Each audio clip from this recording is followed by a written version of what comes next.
এজন্যই কখনো সোজা না দেখে বাইকের সিটে বসা উচিত নয়। যারা আমাদের দেখতে পারে না তারা আমাদের সঙ্গে এরকমই করতে পারে। আরে পিয়া, এটা কি করেছে? আমি খবরে দেখেছি যারা নেশা খায় ওরা শরীরে সই ঢুকিয়ে এভাবে রেখে দেয়। এটা তো অনেক খারাপ।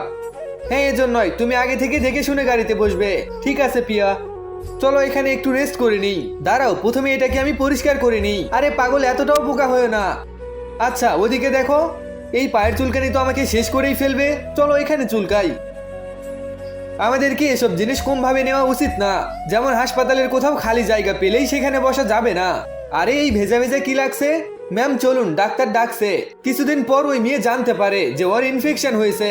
হে উপরওয়ালা, আমার সাথে এটা কি হলো? এর মানে হাসপাতালও সেভ না? হ্যাঁ, তুমি জানো কিছুদিন আমার ভাই সফর থেকে বাড়ি এসেছে, যে কাপড় চেঞ্জ না করে সোজা বিছানায় উঠে যায়। বাবা তুমি এসে গেছো। আরে মিনু, তোকে অনেক মিস করেছি। বাবা দেখো না, আমার হাত পা অনেক চুলকুচ্ছে। আরে কি হলো মিনু তোমার? চলো ডাক্তারের কাছে।